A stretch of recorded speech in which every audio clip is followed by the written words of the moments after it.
Hey everyone, today I'm going to be talking about how eating properly and exercising can actually help you save money in the long run. So here are some ways in which diet and exercise can have profound effects on your health and thus your wallet. The first thing I want to talk to you guys about is sugar. And the reason I want to talk to you about sugar is because there's a lot of misconceptions, especially recently, with the debate of high fructose corn syrup and aspartame, and people don't know what's good for them anymore. So I'm going to give you some pointers on what to look for, what to watch out for, and ways that you can use these to save you money and save your health in the long run. Okay, first I'm going to talk about unnatural sugars. These are the ones you avoid at all costs. And the reason is because they're really bad for you. It's not just like regular sugar that leads to diabetes. These processed sugars, not necessarily cane sugar, but things like aspartame can lead to a lot of problems down the road and even immediately. Some people are more sensitive than others. Like for instance, if I eat aspartame, I will get headaches fairly rapidly. Whereas some people, it will take years to develop any side effects. And it affects, like I said, short-term headaches. You can start feeling kind of dizzy, lightheaded. Some people, more extreme things, they'll become blind. And there's actually, there's been studies linking aspartame and other kind of unnatural sugars, linking that to kind of like these cognitive problems where people will actually have problems functioning at a very basic level. They will start to lose their memory, and it leads to a lot of mental problems. So that's something very dangerous. That includes things like diet sodas and diet anything, really. Just look at the label and make sure it doesn't have aspartame. And don't use Splenda or NutraSweet, those kind of things, But as for natural sugars, this you just limit your intake of it. You don't have to get rid of it completely. So by limiting your intake, you're saving money automatically, because this kind of natural sugar, like refined sugar, cane sugar, white sugar, powdered sugar, there's all kinds of these kind of basic sugars that all stem from cane sugar. And this leads to diabetes. It's in barbecue sauce, it's in ketchup, it's in what else? Bread. It's in everything. And so it's not just in, oh, well, I didn't have a chocolate cake today, so I think I'm doing okay. There's sugar in a lot of things that you wouldn't know that they add sugar in it. Same with salt. There's a lot of things that you don't know that it's in. And you have to look at it before you add more sugar to it. Just drinking coffee black can save you a lot of calories and save you money. So that's something to look out for as well and to keep in mind. But like I said before, diabetes is on the rise in the US. And kids that are, just kids, are getting diabetes now. And diabetes, it seems like it's something that's not very serious, but it can cost the family a lot of heartache and a lot of money, because then they have to inject, the child. And that must be painful for any parent to see and to do, and painful for their wallet over time. But that's going to be something that the kid has to suffer through for the rest of their life, and it's preventable.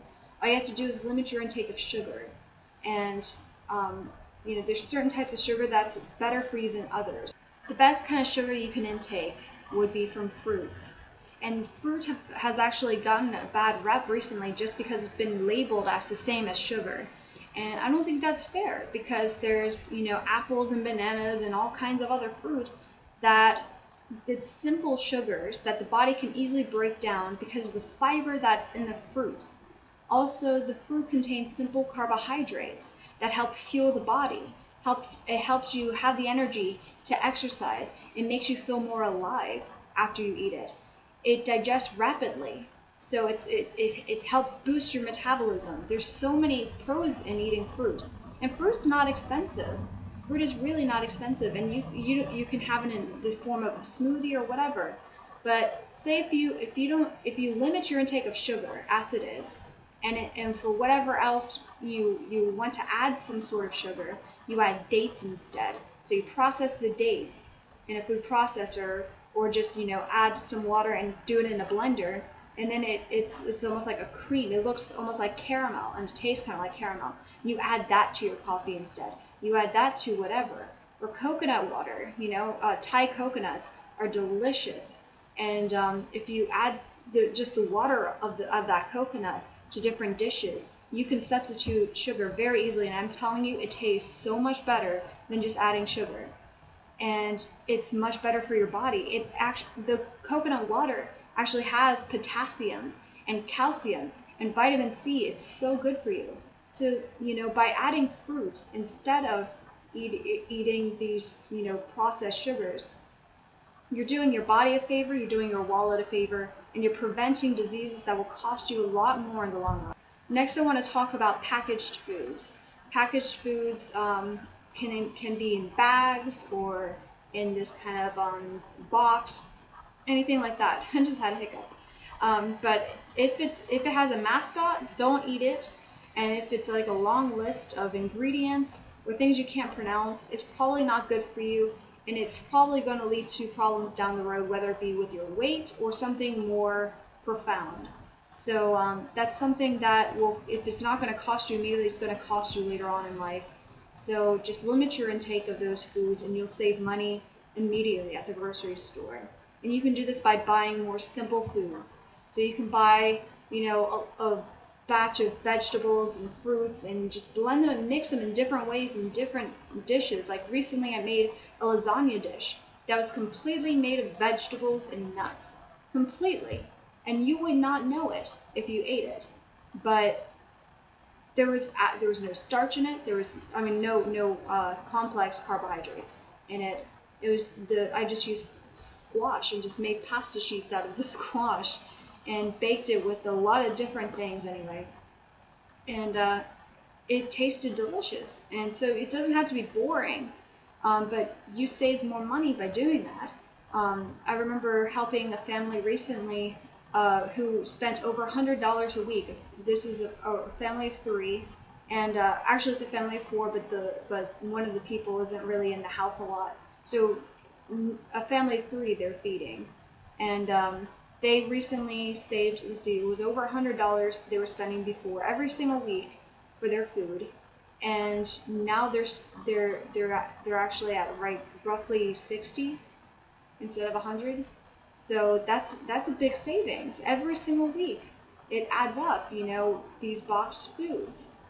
Also by eating out, McDonald's and all these other places have these dollar menus and value meals, and really, are they of value to you? Do they add value to your life? Do they add value to your body and to yourself, to your wallet? Because in the long run, you're going to be overweight as a result. You're going to be more prone to diabetes and heart problems.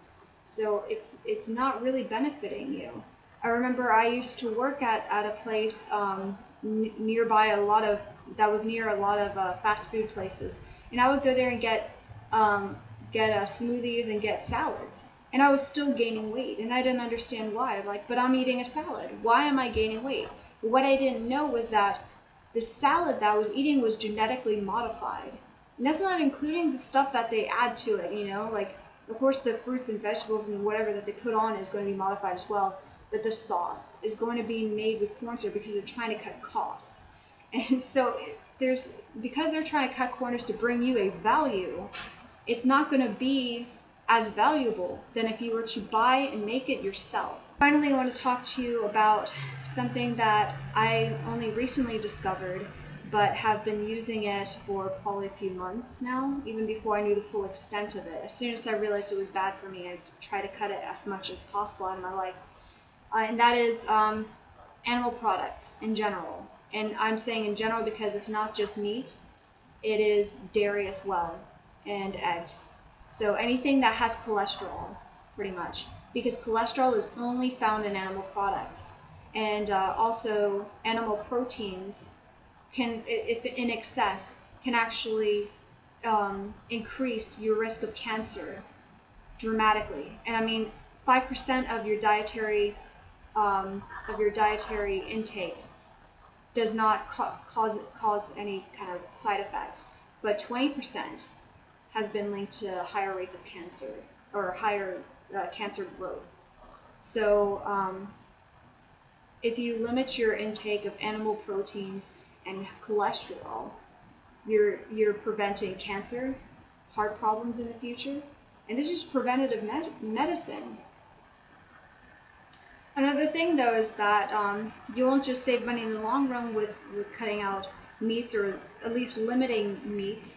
If you limit your intake of meat, it's not just going to affect your health, but also it affects your wallet immediately. Recently I helped a family of 3 save, how much?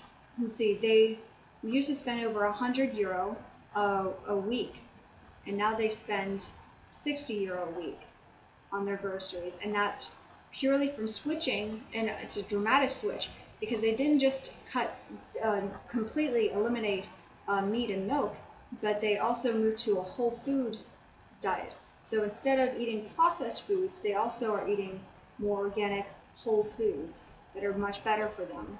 So that saves a lot of money immediately, as well as in the long run. A woman who is very dear to me, who recently died, she told me a few years ago that how she was able to save so much money with her groceries was to shop on the outer rim of the store.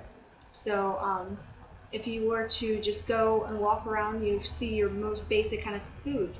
You'll see your fruits and vegetables, and your meats, poultry, and dairy, and juices, and there you go. That's what you should be consuming. Everything on the inside is to get your attention so that you buy these addictive foods.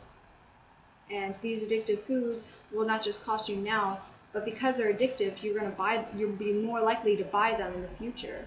So you're doing your health and your wallet a lot of help just by shopping on the outer rim of the store. But I want to share with you something that I've noticed fairly recently, and that's that if I were to buy organic produce from Walmart, it costs more for me to do so than if I were to get my produce from a local farmer.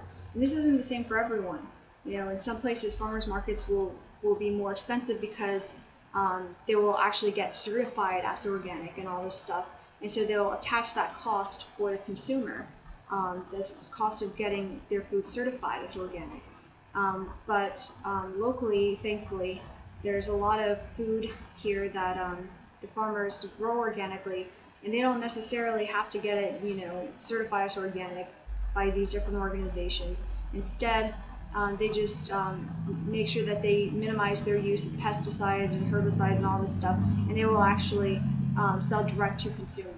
So you get to talk to them and know what's in your food, and the prices are fairly cheap, anywhere from $1 to $4 for a big bunch of food, and I don't know how much, it varies. So some will be like a 2-for-1. Other times it'd be like a bag for $1. I mean, a bag for $1. Things like that. So it's fairly cheap, and just check around and see what the prices are over there, wherever you're at, and that should help with the cost as well for adopting a much safer and healthier kind of diet. Finally, I want to talk to you about exercising and how important it is to bettering your life now and in the future. You'll notice the effects of exercise pretty rapidly as well, but over time it can help prevent diseases because, for instance, cardio can help circulate your blood flow, it can help your cells, it can help your brain and your heart. It's so good for you. And with muscle building exercises, that actually helps you create lean muscle that will help you break down foods and build a metabolism that is strong and can withstand any kind of damage. So definitely I encourage exercising as well as eating well. And both together will help you in the future prevent any kind of hospitalization or medications that will cost you and your family money. And exercise can be free. So I just want to let you know that there's all sorts of exercises you might not consider exercise. Playing with your kids is exercise. Parking far away from the grocery store is exercise. Swimming, riding a bike, walking, that's all exercise, and it's all free. So enjoy life by getting to know the people in your neighborhood, walking around, or spending time with your kids. This is not just to save you money, but to live well. So here I go, wishing you well, and I'll see you next week.